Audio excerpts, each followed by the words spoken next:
Thank you. Distinguished guests, Honorable Chair, and GHIT CEO and dear friend, Dr. Cooney. It is really an honor to be here. The partnership between UNDP and the GHIT Fund is 10 years old now. We're approaching adolescence. We hope it's not going to be too rocky. But the first 10 years have been very innovative, and we've learned a lot, and I'm looking forward to sharing some of our learning and some of the collaboration that we've had. I really want to thank colleagues at the GHIT Fund for the invitation, and I'm here today representing the United Nations Development Program and our work with GHIT and through the Access and Delivery Partnership, which is kind of a complementary effort to the GHIT Fund. UNDP, for those who don't know, is the development agency of the United Nations. We work in 170 countries, helping countries to lift people out of poverty, and end the inequalities and exclusion that drive disease, and also strengthen systems and make them more resilient in the face of crises. I particularly want to thank the government of Japan for their leadership on human security, global health, and universal health coverage. It is thanks to this strategic and visionary leadership that UNDP has proudly partnered with the GHIT Fund for just over a decade now. Together, through this innovative partnership, we are working strategically across the value chain, from research and development to access and delivery, to get more health technologies to people in endemic, low and middle income countries. Japan's strategy models a human-centered approach to innovation. It's unique in that regard. This approach recognizes that investments in R&D risk falling short of the transformational impact they could achieve without corresponding investments in access and delivery. Through the Japan GHIT UNDP partnership, success is defined not by just the product approvals, but going beyond the product approvals to actual improvements in health and well-being, which ultimately improve economies and improve development, and I dare say peace and stability. This strategy is fruitful as GHIT funds promising new technologies. ADP, the Access and Delivery Partnership, now in over 60 countries, is helping strengthen health systems and the preparedness to roll out new technologies, including from GHIT. We focus on unmet health needs in low and middle income countries, such as health technologies for TB, malaria, and neglected tropical diseases. Taking a recent example, thanks to this partnership, ADP is working with partners to support countries to pilot a new GHIT-funded schistosomiasis treatment for young children. In shoring up the building blocks that can prepare health systems for successful introduction of new technologies, these efforts can ultimately be scaled up to the majority of countries with pediatric schistosomiasis as a problem. I hope today's conversations will consider the value add of strengthened integration of innovation and access. Planning for access to health technologies during research and development is critical. It includes a range of options to ensure equitable access that stretch from initial identification of unmet health needs to the final step of reaching people in need. Cut the next slide, please. Integrating R&D and access to accelerate and amplify its impact is necessary today, as ever. Global health and development challenges are increasing. We heard some of them from Dr. Nakatani, and these challenges are increasingly interconnected. The evolving landscape and the rapidly evolving landscape, which is incredibly volatile, demands solutions that can more efficiently usher new health technologies from pipelines to the people who need them. We need more innovation addressing the needs of low and middle income countries. This isn't a new concept. It's long been the case that for many neglected diseases, there are no effective vaccines and few treatments or diagnostics. Malaria, TB, and NTDs represent nearly a quarter of WHO's priority endemic pathogens, requiring new vaccine R&D and use. At the same time, products for neglected tropical diseases still account for less than half of 1% of health products in active development. Familiar challenges also persist for equitable access when products are developed. Low and middle income countries continue to face delays or barriers. By recent estimates, the median delay from the time that a product is launched globally until it is available to patients in low and middle income countries is anywhere from 4 to 8 years. That's unacceptable. These delays have gone largely unchanged for over 40 years. What is new is that the rapidly evolving context in which these gaps persist gives us opportunities as well as challenges.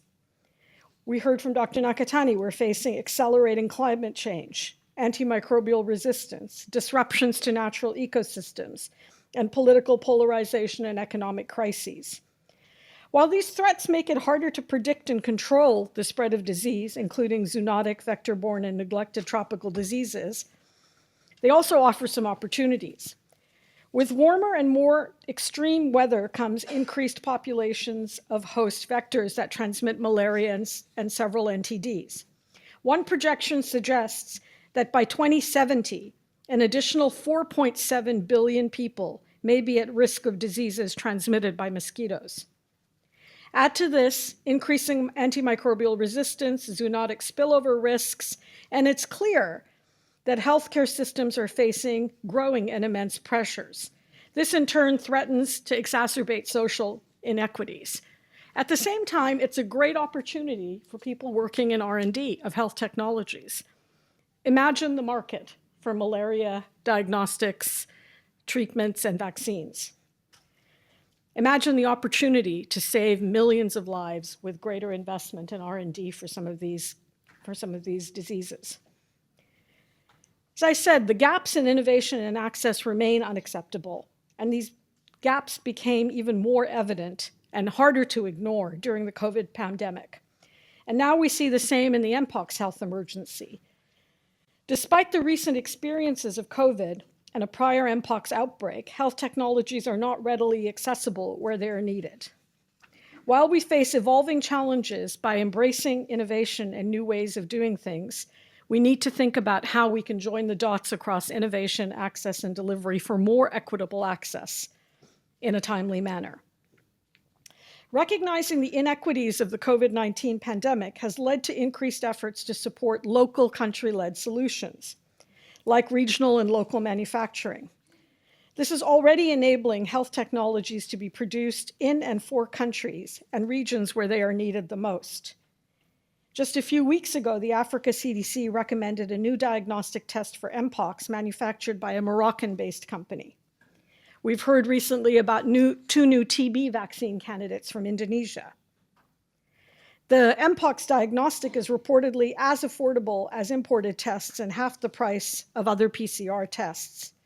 Strengthened local manufacturing opens up new possibilities for sustainable, equitable access to new and existing health technologies. Health system strengthening must too adapt to new challenges.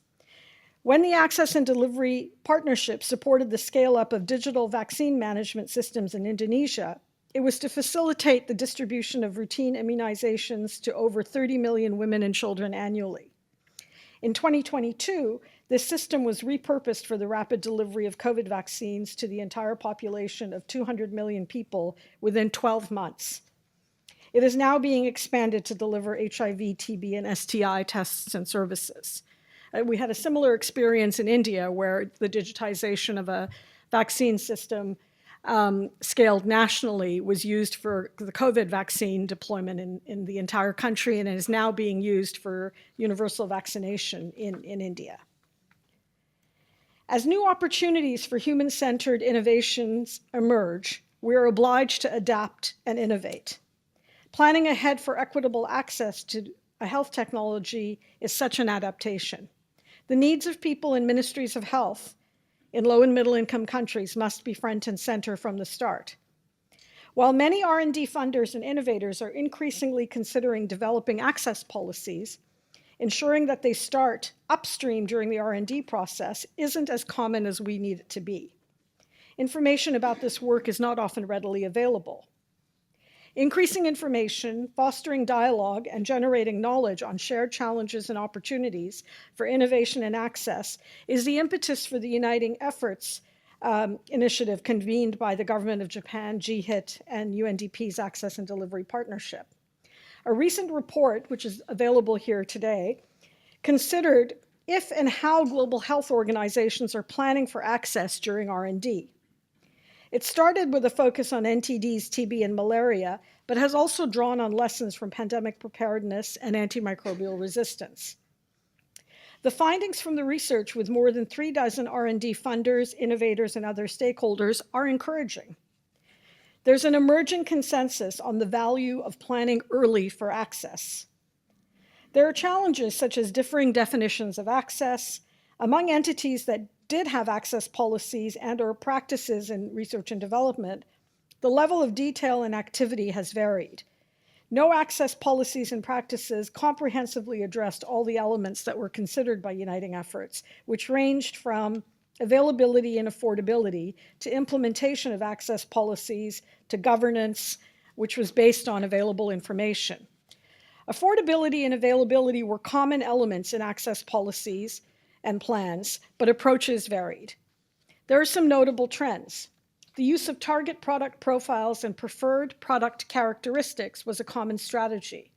Among R&D funders, open access publication requirements were the norm. Product development partnerships and philanthropic and intermediary funders led on transparency through publication of access policies. So a few recommendations for us to think about. Progress is definitely not the same thing as success. Strengthening policies, governance, and implementation must be scaled up and must be an ongoing effort. Building on these initial findings, sharing knowledge, and increasing transparency, we can continue to identify and scale good practice. Fortunately, there is both interest and opportunity to continue improving access planning during research and development. Uniting Efforts is committed to continuing this work by facilitating these kinds of dialogues with global health R&D practitioners and building and sharing the knowledge base. For UNDP's part, as access and delivery partners who can work at scale, we stand ready to translate planning into practice and innovation into impact.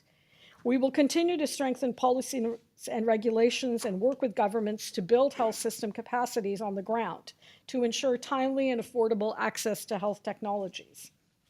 In the coming year, this will include support for implementation research, regional reliance and work-sharing mechanisms, and strengthening digital governance and systems to get technologies out quickly. Coupled with the innovation supported by GHIT and many others here today, this can enable an end-to-end and integrated systems approach to innovation, access, and delivery in a way that delivers real impact to patients in need. To conclude, the latest Sustainable Development Goals report recommends 4 key actions to accelerate progress on the health-related SDG. First, prioritize universal health coverage. Japan leads in that regard already.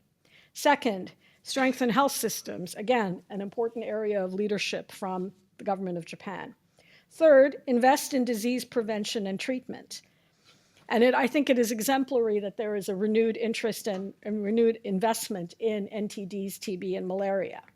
And finally, address the disparities in access, especially for the most vulnerable populations, precisely what the GHIT Fund and ADP are doing. Integrating and accelerating innovation and access is critical to driving these actions forward. By strengthening our collaboration and embracing even more innovation, these efforts can help deliver on our shared ambition to achieve health and well-being for everyone, everywhere, regardless of where they are born and where they live. I look forward to the discussions today. It's my first time at an R&D forum, so I'm really looking forward to learning a lot. Thank you very much.